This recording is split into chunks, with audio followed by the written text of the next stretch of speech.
Okay, got it. Here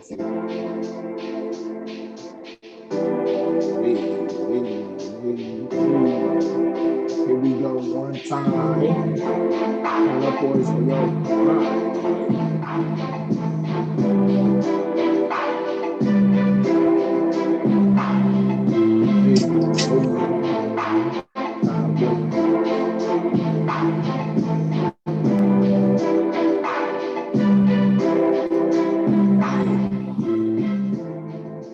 hello, everyone.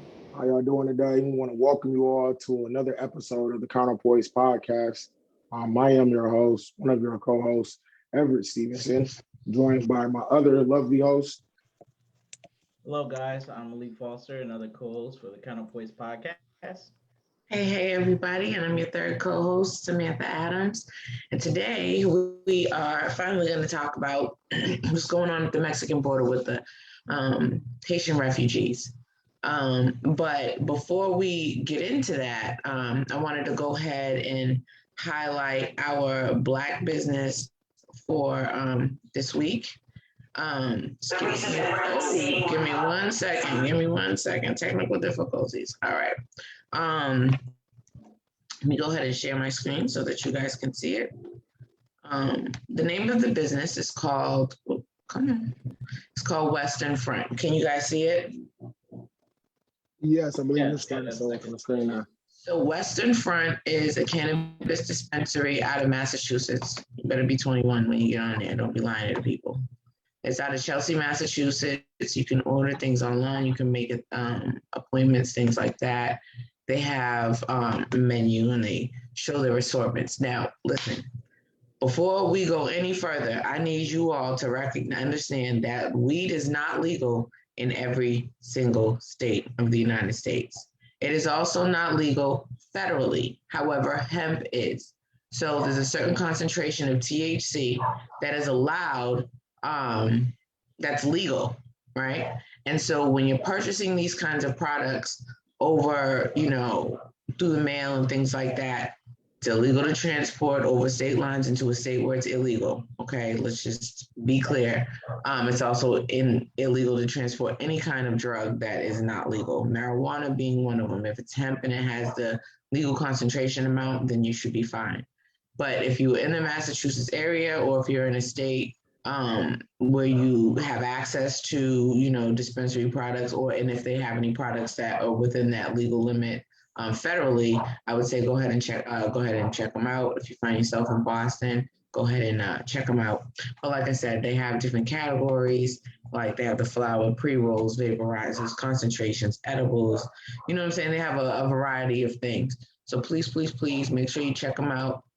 If you're interested, they also have the prices there, and they are a Black business. And one thing I wanted to highlight about this business in particular is if you go to the About section, one of the things that really, I know one of the owners, she's a good friend of mine, but one of the things that I think that is important is right here in this section of the About Us portion that says in July of 2017, the Economic Empowerment Program was developed with the enactment of Chapter 55 Acts of the Acts of 2017, an act to ensure safe access to cannabis in response to evidence which demonstrates that certain populations, particularly Black and Latinos, have been disproportionately impacted by high rates of arrest and incarceration for cannabis and other drug crimes as a result of the state and federal policy. So that's the reason why I really wanted to make sure I highlighted this business as well, is because, they promote righting a wrong. You know what I'm saying? And going ahead and finding ways to continue to positively impact the community. So I did want to make sure that was highlighted. Excuse me. So again, today we're going to talk about the Haitian crisis at the Mexican border. And before we get into everything, I have another clip that I decided I wanted to play a second ago. Oh my gosh, keeps doing it. Sorry, hang on guys, I'm having some technical difficulties over here. No problem. So Here we go. Make it big. All right, so I'm gonna go ahead and play this. This is a clip that was played on ABC's The View, and it's a clip of something that Sunny Houston said about the history with the United States and Haiti as it relates to what's going on at the Mexican border. I'm gonna go ahead and share my screen again so that you guys can see it. Here it is. Can you guys see my screen? Yes. Yeah. Okay. The reason that we're not seeing more help, if I'm going to be frank about it, is because they're Haitian. Absolutely. I think that is the history. Explain, please, to the... Well, we saw it, and you and I talked about this, Whoopi. We saw it when it first came to the demonizing of Haitians when it came to the AIDS crisis. That's right. And then we saw it continuing. It really began with the raping and pilfering of France by Haiti and the punishment of Haiti for becoming the first Black free nation in our hemisphere. Right. And I think that U.S. policy towards Haiti has always been corrupt. And it doesn't have to be that way because we know that the United States can do it. Yeah. There is a way to do it. There's just no will to do it because the United States and the White House has promised to bring 95,000 Afghans here. And I'm not saying they shouldn't be brought here because they should be. Exactly. Right? That is the promise of this country. But if you can bring 95,000 Afghans here, then why are you sending 86 Haitians back on an airplane to a country that has been devastated? So it's not about whether or not there's a way. It's not about that there's a pandemic. But this policy started with the Trump administration. It's called Title 42, and the Trump administration decided to ban migrants, refugees from coming. So when people say, well, get in line, there is no line because of the Trump administration. And there has never been a line for Haitians. And I take this personally because my husband is Haitian. So I'm gonna go ahead and stop the video right there. And so you got it there. He's having some issues, some technical difficulties over there too. He's working out the kinks. I agree with her. I do. I agree with her. The United States and Haiti have a very long history stemming back to slavery, maybe even further back than that. I know that, the country of Haiti is the first nation to free themselves from slavery. And, it's predominantly Black. Yeah, one of the first Black countries to do such. Right. Through revolution, not through just, laws and stuff like that, through revolution. Absolutely. Through action and courses and planning. I think it was like the Haitian general that led that war, and pardon me for forgetting his name at the moment as it slips me, but correct. And that's a feat. So we're talking about a group of individuals who are very prideful and rightfully so in their land and where they're from. And one of the things that kind of strikes me, I think, about the situation in general, Sam, is like you said, when you have a group of people who come from a place in which they, like you said, were able to be one of the first ones to free themselves, to stay on the land that they're on, and to do that, I think it's telling that how much being in Haiti means to them. So means to the Haitians, and so to me it would seem as though like this isn't something that someone would have made the decision to do lightly, and which brings us up to one of the things that we were getting ready to talk about as well, is one of the reasons why so many people were leaving Haiti, which I know. I don't know if we necessarily had any other clips that we wanted to show in regards to it, but recently, as we've talked about in previous episodes, though, there have just been numerous hurricanes, tornadoes that have been going around. Recently, earthquake, pardon me, too. But recently it was an earthquake that pretty much damaged a lot of the island and caused a lot of instability within the area for a lot of citizens, utilities and things of that nature. So a lot of individuals decided to leave Haiti and wanted to make their way to the U.S., either seeking asylum or other forms of relief.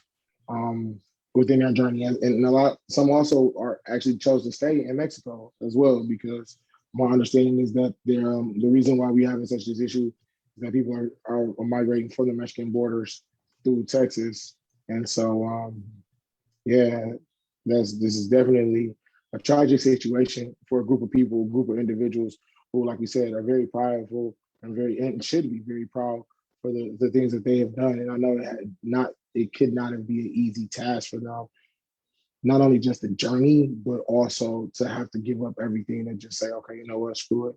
I'm gonna try to make it happen in another country if I have to. Yeah, this I want to talk about a little bit about the clip we just saw, and I kind of completely agree with Sonny there. The only thing is, I would say is that she highlighted the Trump administration. Well, I mean, yeah, Trump administration did invoke 42, Title 42, as she mentioned, which is basically that anti-immigrant policy. However, the Biden administration is continuing that policy. And another thing that Biden promised Haitian immigrants in Little Haiti when he was on the campaign trail. President Biden promised that he wouldn't do such a thing, and he's going back on that. However, since they've gotten recent backlash over this situation down in Del Rio, Texas, they are going to grant them extension for the TPS, temporary protected status, for the asylum by 18 months, I believe. But they've already deported over 4,000 Haitian migrants, so that's another issue. And send some to Gitmo. Yeah, Guantanamo Bay. Yeah, they sent some there, so it's a lot. I think, like Sonny was saying, there's over 90-some thousand, 95,000 Afghans that were promised to be brought here. I think they also have another deal where they're gonna send some temporarily to Uganda. I don't know for how long, but they're gonna pay Uganda some money to essentially house Afghan immigrants. So U.S. has an interesting history with Haiti because they are very interested in the political stability of Haiti. Because as my co-host mentioned, Haiti is the first country, if not really the only one, that actually revolted. It was basically They did slaves. in Jamaica too. And they won their independence during that way, right? Excuse me, Sam? I said I believe they did in Jamaica as well, if I'm not mistaken. I know that Jamaica, I believe, if I'm not mistaken. I know Haiti was the first, right? Yes, I believe Haiti was the first. Yes. So Haiti was the first Black nation, so it's very important. And there's still that historical grudge with Haiti in particular. And I think that's one of the reasons why. I'm sorry. No, go ahead. Oh, I think that, like you said, that grudge is one of the things that again, one of the reasons why I think the country may not have some of the infrastructure that it needs. That tariff that France has placed on them for their freedom, almost cost them a lot. And I think a lot of times, there's not an almost. It does. It costs billions of dollars each year, hundreds of billions. I'm told for the total fare. But one of the things I think that we also have to be mindful of, and I think this is something just for general, is a lot of times, the goals of freedom, like, you know what I'm saying, or the cost of freedom, or what we include to be freedom. I think a lot of times as individuals and society, we think freedom it's whenever we're able to maybe have what society tells us is maybe weekends, nights off, or something like that.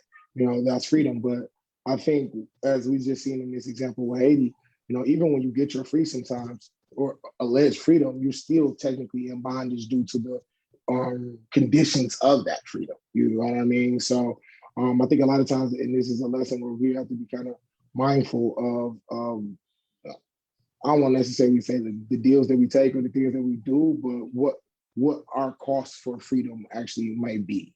You feel what I'm saying? So what that underlying cost of what we think is going to be freedom may cost us, because here we are looking at this country that's, again, dealing with a lot of instability, recently had an assassination of their president, That ongoing investigation as well. I think we talked about that as well. The prime minister was possibly brought up as a potential suspect, as well as other maybe potential government officials who may have assisted or had any other information along with that.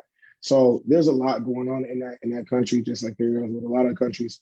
But because of its history, I think it's very unique, and I think it's very unique for us as individuals in this country to be mindful of it. As we continue to try to fight for what we consider to be liberation, even though it's not under the gauze of a country in a sense. But there's those underlying levels in which I'm referring to, where you say you're free because you have the right to maybe live where you want to go where you want, but are you because you maybe feel like your life might not be valued? Are you if you feel like you can't make a living wage? So I think like those are the type of things that when we talk about these topics as well, people need to understand how it plays into affecting us too, because it may be distance now and you may be looking at that from a second, but I can assure you that whatever was happening could likely very much happen here as well, over the years or whatnot. So I'm sorry to interject. I think you have a good point there. I think the issue. And I mean for Black people. I'm sorry. I didn't mean to. No, you mean in general. You mean in general. I know what you mean. But the thing about it is, it's important to remember the United States is one of the richest countries in the world, despite the fact that we owe China crazy buku amounts of money. You know what I'm saying? We have a better infrastructure than most places. We have more money than most places. Then we have the strongest military in the world. We have all of these things going on, and we're free, allegedly. You know what I'm saying? Like, we have the ability to move and speak and do things that people cannot do in other countries. And there's more opportunity here. I saw a clip, I couldn't find it for the podcast, but I did see a clip of a Haitian young lady at the border who was being interviewed. And she said, after the earthquake hit, she literally lost her entire family just about and everything. And she didn't have the money to rebuild. She didn't have the money to do any of those things. And so as far as she was concerned, she was coming to America so that she could start her life over, so that she could go ahead and have opportunities. That's one of the things about America. That's what it's supposed to be about. That's why the Statue of Liberty sits there in New York, and that was gifted to us by France, right? Because from dollars from, you know what I'm saying, and money that they might have received from. Right. You know what I'm saying? Exactly. But even Lady Liberty, what a lot of people don't know, she has a freaking chain around her ankle. You know what I'm saying? That's a part of the statue. So yeah, even though she represents freedom, she's still tied to something. And when you have somebody that's chained to something, it's typically unwilling, And so I think that it's important to recognize the issues that are going on in Haiti, aside from just the natural disasters that they've been experiencing, the corruption, right? Because like you touched on with the assassination of their former president, and then we did a whole podcast about their prime minister possibly having something to do with it, and all that. There's all this corruption. So here it is, you have a country who pretty much revolutionized and freed themselves and has effectively found themselves in a space where they're having difficulty flourishing. And even though they've spent so much time helping the United States throughout history, right? The United States kind of turned their back on them a little bit because they didn't like how something went. And now, whenever you see Haitians migrating to the United States in large numbers, they turn them back. But you don't see that happening with people migrating from Cuba. And I think that the contrast is crazy, but we'll get into that in a second. But as it relates to the journey that they have been on. So you guys remember a couple years ago when Trump was still in office, and there were people coming from different South American countries who walked across different countries to get here to the United States, to the border. And that's how the cages, right, came about, because they started separating these families at the Mexican border, because they felt like it was what was the word? I forgot the word that Trump used, but pretty much they tried to make it seem like they like were it's an issue of like I think they were it's under attack. yeah, I like it can't was like a remember the threat word. basically, to and that's homeland why. security. It was that was the word. He's a caravan full of people and blah blah, trying to make it seem like we were under attack. Yeah, basically a lot of like outside actors, drug cartels, they were using a whole bunch of excuses Right. to feel like our country was under siege under these criminal organizations that were migrating to the United States.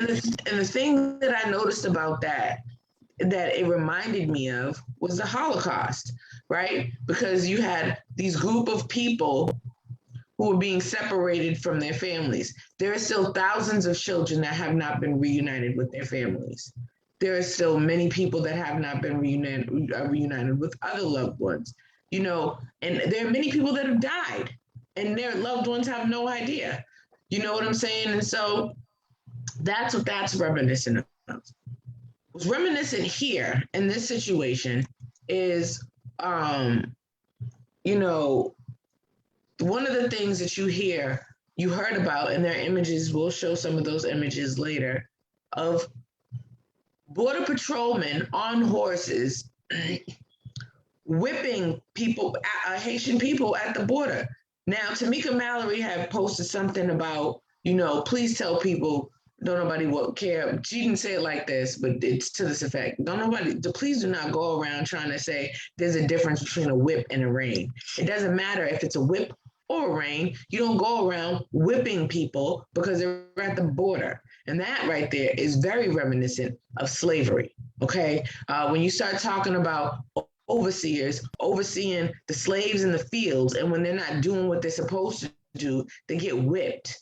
Okay, and it doesn't matter if they hit you with a whip, they hit you with a belt, they hit you with a switch, they hit you with a rein, it's still a whipping. Okay, and sitting there mounted up on horses, saying incredibly cruel things to these people who are really just trying to seek asylum, which they absolutely have a legal right to do. Hey Sam. Yep.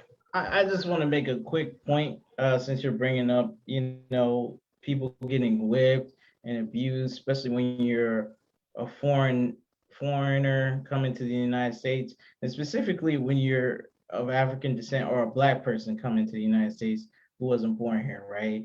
They always give African Americans a lot of flack for a lot of stuff, and we try to tell Black people that are from different countries what's going on here and how this country is kind of racist and is kind of corrupt. And they're like, no, our country's worse. We're like, no, y'all country deal with class. Like people who have money, they get the good stuff. People who are poor, they get the bad stuff. This country is a little more complicated than that, right? If you're Black, you're on the bottom. It doesn't really matter. Regardless of what you have money or not money. Exactly. Explain this to foreign nationals and they don't get it. And it's like they always try to learn, they always have to learn these lessons the hard way when they come over here. Like we try to tell them over and over again, and they don't listen to us. No, you lazy Black Americans, all this bad stuff. You guys are into the rap music. You all this. A lot of that has to do with media and how we're portrayed. Yeah, and they're so brainwashed. It's like when they come over here, they're like, wow, what is going on? And then now they're like, oh, my brother helped me. So that's another thing that I don't like when foreign nationals come over here. They talk a lot of stuff about Black folks, African Americans, because of what they see on the media propaganda, and they don't even know who the true enemy is in front of them. So this is the result of that. They don't really know what's going on. They want to come over here for a better life, but at the end of the day, they don't want you to have a better life, whether it's in Haiti or the U.S. You're still going to be or Africa and many Africans too. Like, you know, I mean, it's just an interesting thing. I'm going to go ahead and show this clip in a second, but it's just a very I just wanted to point that out. No, I appreciate that. That's I think it's spot on in particular. Yeah, it's a really good point.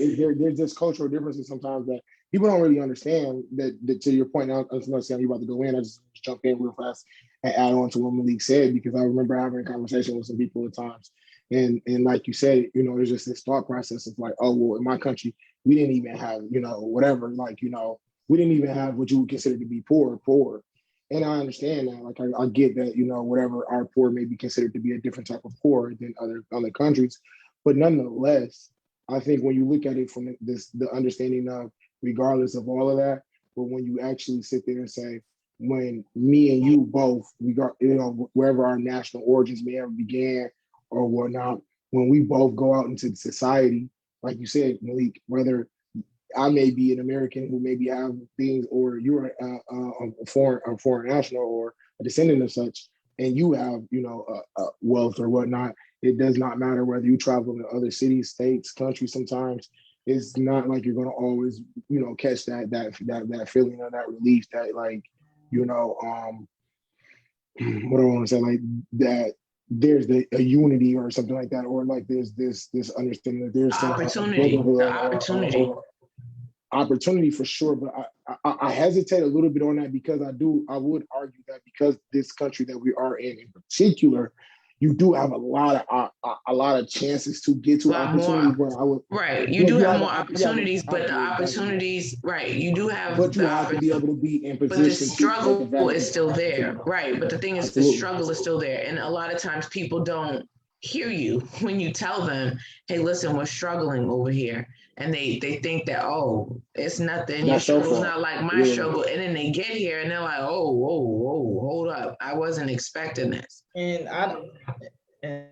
just a quick point, when people say, oh, you're struggling, they give a lot of people over here flag, and they're talking about you have all this opportunity. It's like, well, at the end of the day, you can create the opportunity in your country. You can do the hard work that it takes. You think this country was like this overnight? No, it took hundreds of years to get this country like this. This country's been around for 200 plus years. You can't compare that to a country that just won their independence 100 years ago, 50 years ago, 75 years ago, right? There's systems in place, political systems, a giant military. There's a whole bunch of things in place to where this country is set up the way it is. Y'all just other countries need to do the work too. You just can't like, all right, my country sucks, let me leave. Like, if everybody feels that way, your country's never going to get better. But guys, I also want to say too, has that mentality. I also want to say too, I think we're talking about, and this is a little off topic, but I think we're also talking about two different nationals. You know what I'm saying? Because I think the individuals who are coming down from, Mexico, and that's at that border, aren't like the same individuals that may be applying for a visa or something like that to come into the country. You know what I mean? Who maybe have a different types of level of wealth and are trying to enter the country in a more diplomatic manner. Also to the urgency. It's also to the urgency. Everybody's urgency level is different, right? Like, some people may be about the money, but some people it may not. It may be about they have more time in order to be able to properly go through the channels. But some people don't have that. Absolutely, or have the ability to have the time to wait for the things to go through. Right, they may not have the resources. It doesn't allow them to be able, and I do understand that. But I just wanted to say too, because I think sometimes that mindset kind of shows, because it's like there's always a have and a have not, and I think you can kind of tell sometimes when you talk to individuals who maybe are coming from either, whether they might want to make it seem like it's not nothing, but like eventually coming to this country legally, I would imagine, and also able to kind of get this stuff going. It's almost like I was able to get this going ASAP, and like I feel all of that, but I think a lot of it also has to determine based off of what you had going in there, and then also how you able to walk through some systems to be in place, like Malik was saying. And I think those things all have to be factored in when people really look at how is this country going, how are people able to make a living out of here, you know what I mean, how are nationals treated, and where's the direction that we're going towards with the immigration issues that we're currently facing based off of things that's going on in around the rest of the world. Like you said, we just had to deal with now the Afghans being like a week or two ago, and it's still ongoing as far as getting. It was, if I'm not mistaken, I know they said they're looking at being like 95,000 nationalists, but I thought last I heard there was still some like actual troops that was on the ground. There was still some like government officials that was. There's probably always going to be troops. The thing about when there's wars and stuff like that, even when they take away pretty much everybody, we're never really all gone. Right, that's how we got Guantanamo Bay in the first place in Cuba. Absolutely. You see what I'm saying? Like, we lost that friggin' battle, and we still have a prison over there, where we house immigrants, that have been criminalized, whether they in fact committed a crime or not. You see what I'm saying? And so, I mean, there's always going to be people there, our people there. It may not be as big a presence, but we're always going to be present when we enter a country like that. Absolutely. And just in general, the U.S. always keeps their pulse on everything. Right. And so the other part about it is where I was going with this is just looking at the contrast between African, in this particular case, the Haitian immigrants, but anybody of African descent, right, compared to other nationalities coming from different countries, right? Like you have the Africans, but I even remember Elian Gonzalez. He was a little boy that came over on a life raft with his dad. His dad died at sea or something like that, and then there was this whole thing about whether or not they should send him back and blah blah blah blah blah. But meanwhile, say with his grandma. Right, and then they came in there, took him at gunpoint, and sent him eventually, like there was this big trial. It was this huge ordeal. I think I remember now. Cuba wanted him back, but the grandma and his people here wanted him, and it was almost like it was an international debate. Right, and remember, we don't have a relationship with Cuba, especially at that time. Like you couldn't even visit Cuba at that time. And so, but then during that time too, you would have Haitian people floating over here on dinghies and pieces of wood and whatever they can find to get away, to get asylum here in the United States, and then we get sent right back. You never had a big story. Pretty sure Elian Gonzalez was not the only child even to have that type of experience. You know what I'm saying? But they would send them straight back to Haiti. And it's just interesting, just like how Sunny Houston said, you have a way, you've created this way to bring 95,000 Afghans into America, which you absolutely should. This is the United States of America. But why are you in such a rush to send all these Haitian people back? It's not like we full. There's plenty of room. There's more than enough money to go around, even though, people don't want to admit that. That just goes to that's also part of like the reparations argument too, right? How they try to make it seem like there's not enough money for that, but there's more than enough money to do everything else except for help Black folks, people of African descent. And so the reason why I brought that up is I want to go into the next clip where this was on, I think it's called I think BNC Truth. They're live and the commentators are also speaking with another commentator. He's his name is Julio Rivera, and he gives his take on what's going on at the border as it relates to the whips or reins or whatever you want to call them. Okay, can you guys see my screen? Yes. Right. I have a question for you. So do you think it's appropriate to whip people at the border? Because I remember a big outrage about kids in cages. So I just want to know, because you kind of skipped over that part. I don't think anybody should be whipped. I don't think anybody should be whipped, but when they're told to stand down so that they can be detained, they need to listen. And if they don't, I think it's a lot kinder in general to whip somebody than to shoot them. I would say that, but they shouldn't be doing that. So pretty much this guy said, don't whip them, but whip him. That's just like saying don't separate Hispanic families at the border, but if they don't want to listen, separate them. That's circular logic. Like that doesn't even make sense, because I'm pretty sure, because he's a Hispanic man, that if somebody else said, don't separate these families at the border, but if they don't want to listen, separate the families, you'd be outraged. But see, Sam, that's another thing. A lot is, everybody always gets kind of outraged when Hispanics say this, but a lot of Hispanics vote for Trump or they vote for. A lot of them, there are many. They're very conservative. So it's not necessarily just about being conservative. Hold on, there's also a lot of Hispanic people that are racist, and that's what I was gonna get to too. I was gonna say there's a lot of them that are racist, conservative. They voted for Trump, so they're with a lot of these policies. But everybody wants to say, "Oh, it's just the Cubans." I'm like, not all Hispanics are Cubans either, so we can't just pull Cubans entirely. And you can't say all Cubans have those. You can't say all of anybody. All Cubans don't have, you can't just say all Hispanics have these views, but a lot more than you would think. You would think it's just like, oh, it's just mostly white people with these views. You know, Hispanics, they're a minority like blacks, so they don't think nowhere near like some of those racist white supremacists or white people, the racist white people think, right? So like they want to portray it like it's just racist white people, but there's a lot of racist Hispanics, like you were saying, Sam. So that's the only point I was trying to make. Yeah, no, I mean that's pretty much where I was going with that too. And that's one of the reasons why Sunny Houston said she simply believes that the reason why they're being turned away is simply because they're Haitian, right? A lot of that is embedded with racism, and people can sit here all day and try to say that it's not, but you know, you can't turn off the lights and tell me it ain't dark. You know what I'm saying? I can see that it's dark.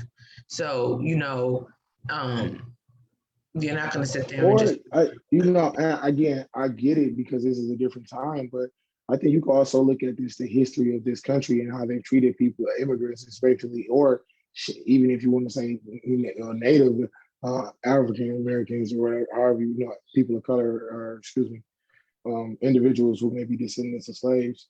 And you look at how they treated other countries when they came, like, you know, Ireland and people that came from there received land, received property, you know, when they came into this country.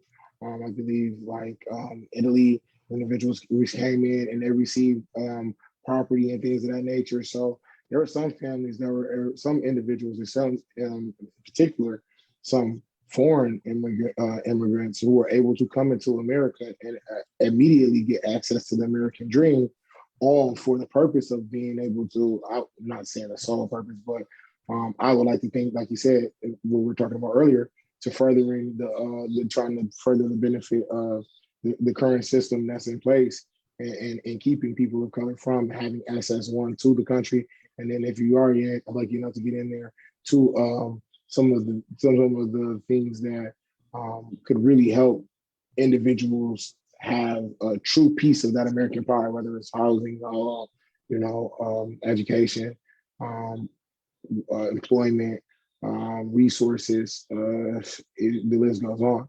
So I think when we look at our history in that regards, it's not really too shocking what she said, but I also believe that, you know, that's something that, again, our country should atone for, because of the way that they have shown to have, you know, history of not really showing, or not showing up in regards to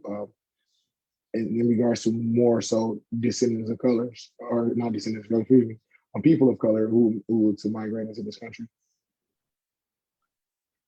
Yeah. Although I do remember this, a lot of Sudanese people when I was coming up, like around 03, 04, were able to come and seek asylum back, like I said, 2003, 2004. There's or like from like Chad, and I believe they were having a civil war, and at that time they were able to bring people in, or people were allowed. Some young men were allowed to come to the U.S. Yeah, you know, one of the things I also wanted to, so as it relates to the imagery, right? Because a lot of times we talk about propaganda, we talk about media, you know, they put out what they want people to see, but that's one of the benefits to social media, because you get to see the things that they're hiding, right?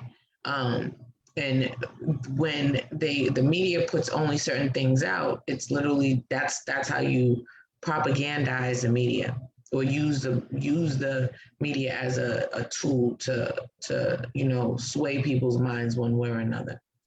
But there was some very disturbing images that were going on at the border.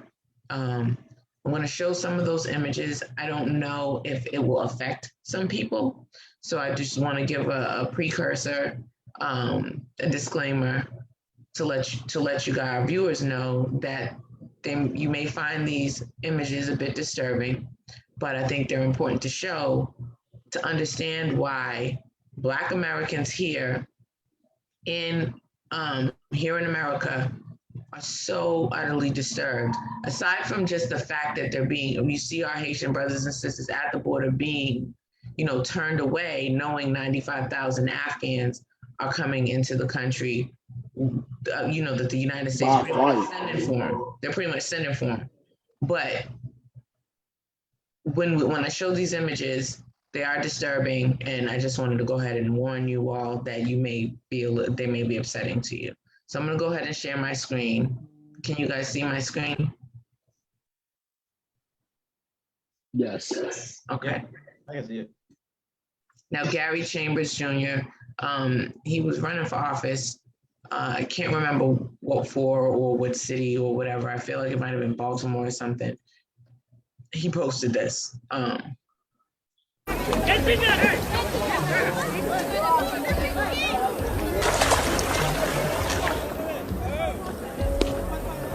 Hey, you use your women? This is why your country because you use your women for this.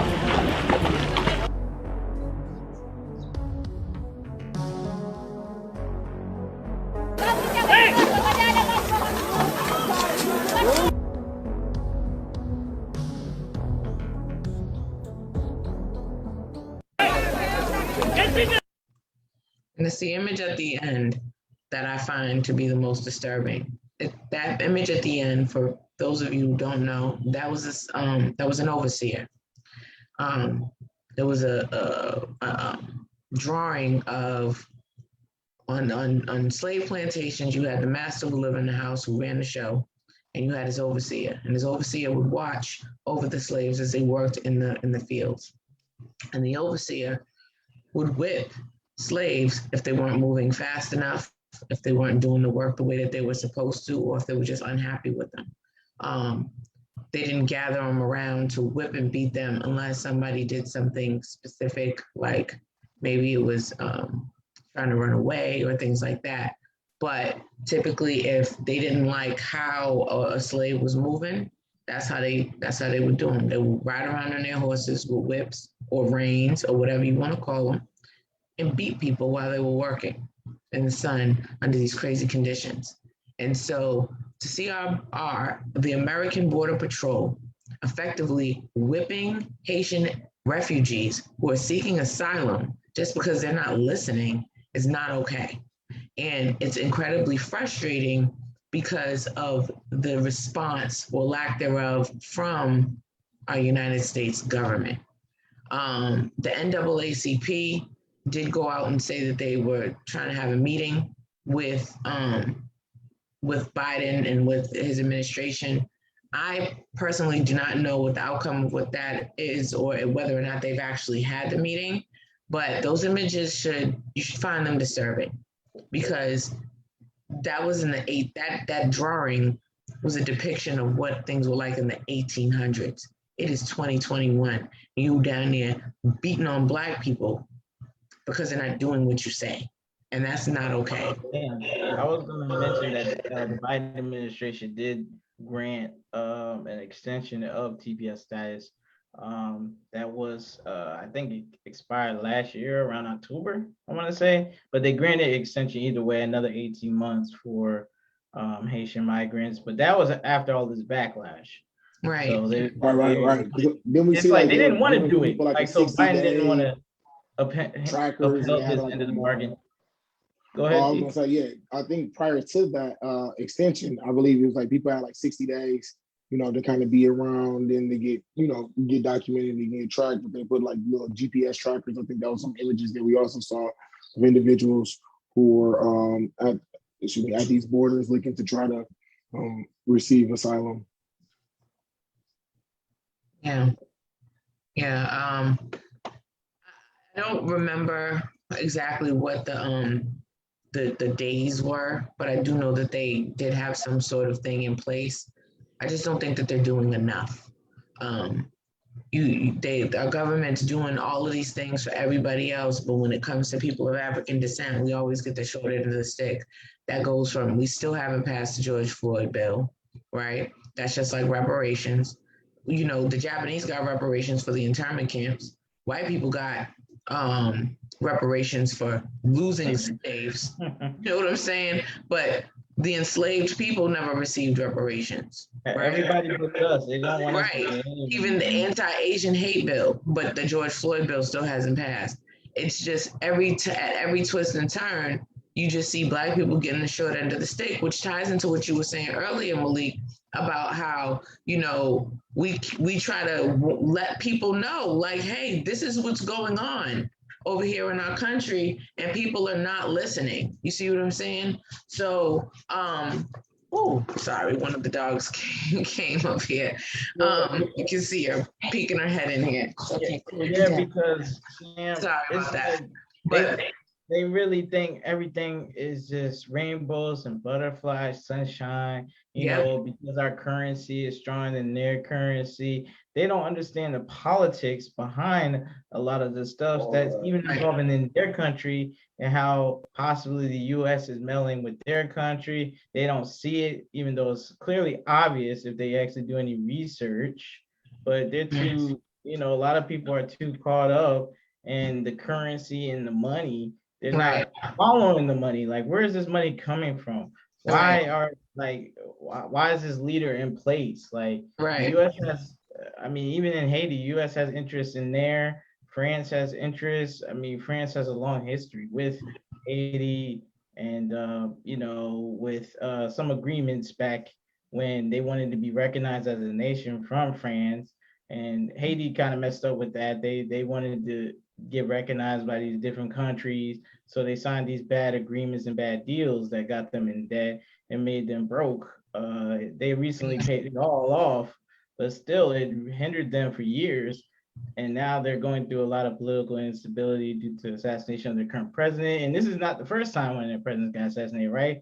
So it's always constant instability, and Haiti and other countries do play a role in that.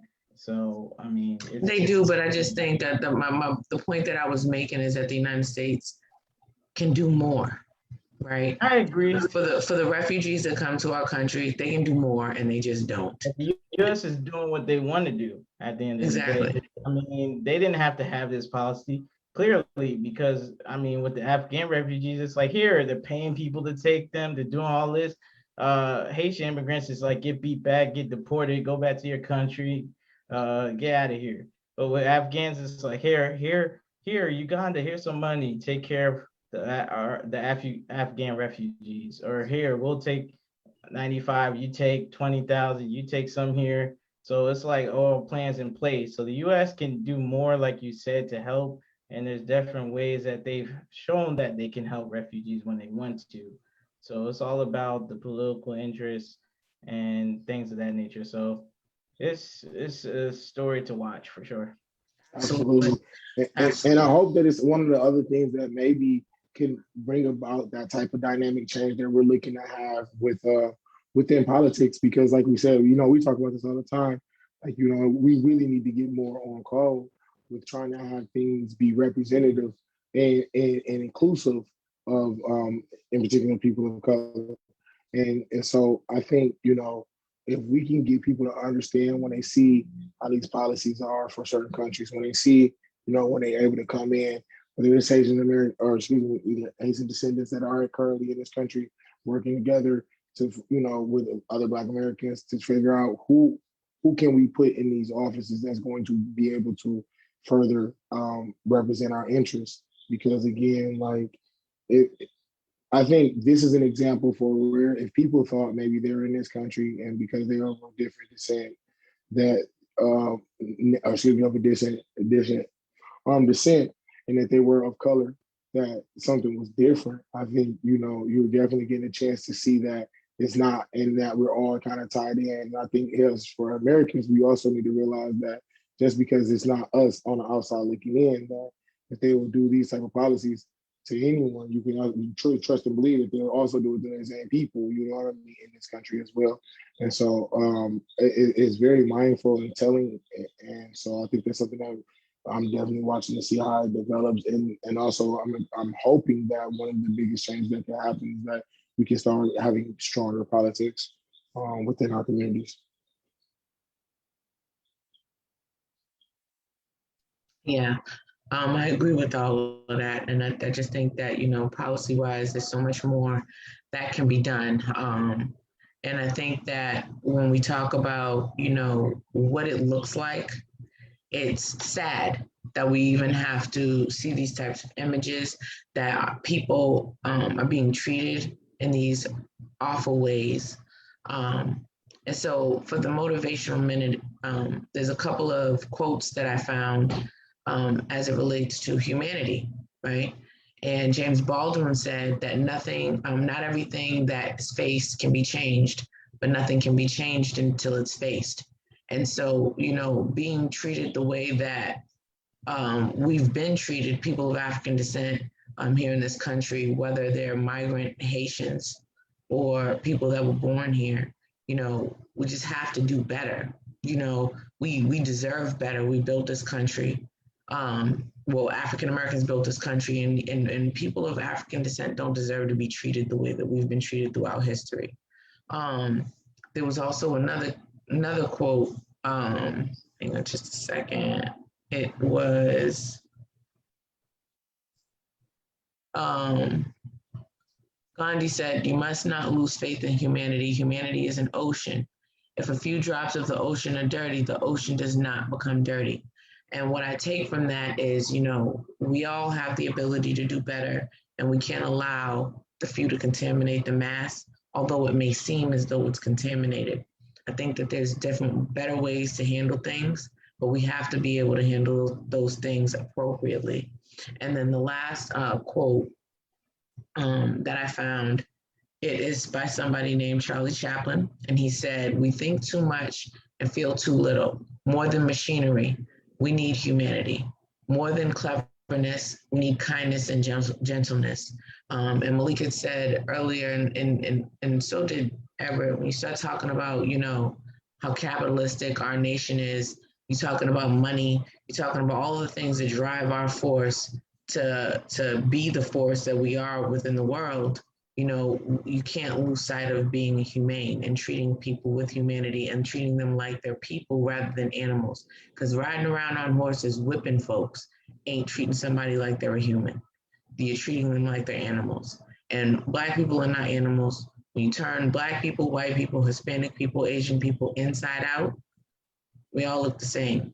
So at the end of the day, we just have to do better and being better to one another. I say that all the time. We really just have to move with kindness and try to be better to each other, because life is too short. Life is already hard enough, and we don't need to be making things worse for one another and harder for one another because things are already hard enough. And also too, I want to go ahead and highlight our Black business again. It is called Western Front. Let me share my screen so you guys can see the website again. It's called Western Front. This is their website. They are a cannabis dispensary out in Chelsea, Massachusetts. They're going to have a cannabis cup this year if they haven't had it already. It provides who the judges are and things like that. But the thing, although it hasn't, it just happened. Just, it was Boston's Cannabis Week this week. And they sell different products. But one of the greatest things about this business is the fact that they're trying to right the wrongs of society and how, we've pretty much criminalized marijuana throughout the history and how the Black and Latino community have been most negatively affected by that. Also too, that disclaimer, I would be remiss if I didn't make it again. Remember guys, weed is not legal in every state. So if you're gonna participate in purchasing any products from Western Front, please make sure that it's legal in your state. You don't wanna break any laws. And also too, if you're gonna purchase hemp, if they sell it, then you wanna make sure that it has the correct concentration level because you don't want any federal charges. The website for them is westernfrontus.com. That's westernfrontus.com. Again, that's western as in Nicholas, F as in Frank, RON as in Nicholas, US.com. So is that last thing about the Black business. So again, the situation is going on with our Haitian brothers and sisters down there at Mexico. They're all gone now. They're gone. That was one thing I forgot to say. They're gone. Until Freedom went down there along with a bunch of other people to check out what was going on, and they're not there anymore. They've shipped a lot of them off, sent them back to Haiti, sent them to Guantanamo Bay, and over 4,000. Yeah, and so they're gone, and it's just not. It's not becoming, you know what I'm saying? And so again, it saddens me to see that our country is treating people this way. And although, people make the argument that these are Trump policies, Biden is allowing the things to happen, and that's not okay. The whole point why Biden got elected in the first place, remember, it was, we're not Trump, we're not doing the things that he did, but yet Biden went back on his promise. He went to Little Haiti. Exactly. Went to the Haitian community, told them that he was exactly. And so exactly. Same thing. Exactly. So here we are. Worse under him, to be honest. Yeah, exactly. And so here we are with that, and it's just not okay. I don't like it, and I know many other people don't like it. And if you're okay with it, you probably need to be checking your moral compass, because that's not okay. You don't whip people talking about, oh, it's better than shooting them. How about you don't do either one? These people are not violent. They're not over there trying to rip you off your horse or beat you down or do any of that other kind of stuff. They're looking for asylum. You know what I'm saying? And if you have somebody from another country like Cuba over here looking for asylum, and you don't ever see stuff like that happen with people leaving Canada, let's just, call that out too. You know what I'm saying? So I think that it's just important to recognize that. So that's my conclusion.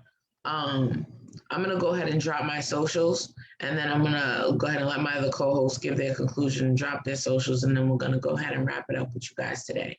So if you guys ever want to follow me right here on Facebook, you can follow me at Samantha Adams-ESQ. If you want to follow me on Instagram, you can follow me at Samantha Renee 77_ESQ.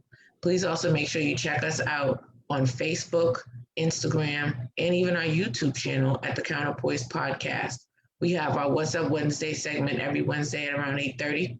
And we do this right here for our Counterpoise Podcast right here on Facebook Live every single Sunday at around 11:30, 12 o'clock, sometimes later than that. But either way, we're here. We come every week. Eastern, Central, Eastern depends on whatever. We are. Maybe Pacific depends on what we got going. No, thanks, Sam.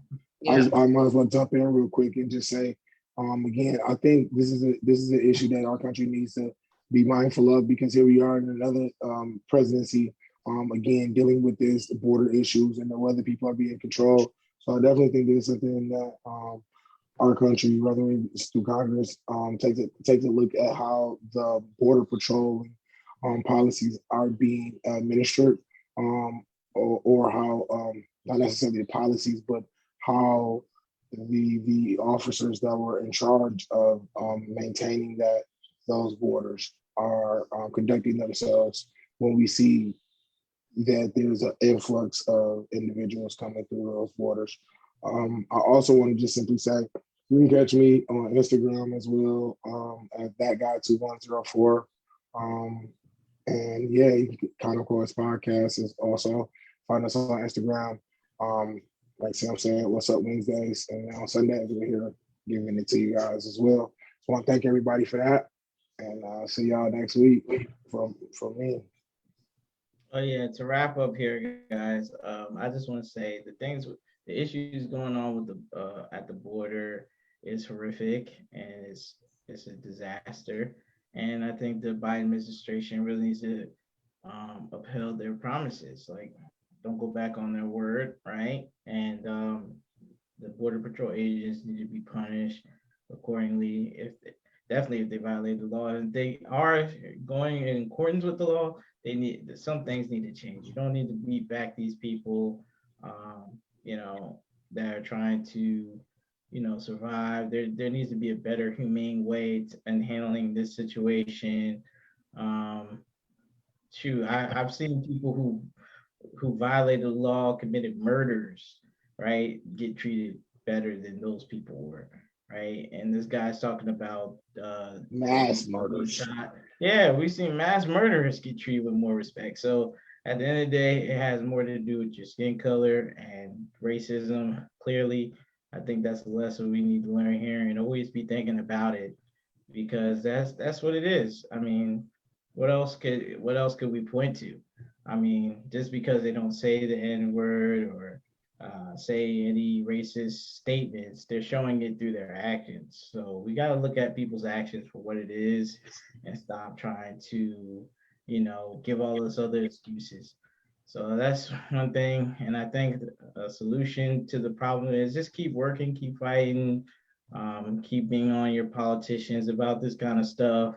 Tell them, like, look, I'm not voting for you until you start drafting up more aggressive policies, stuff like that. Get more involved in your local, state, and federal politics, and let your voices be heard that way.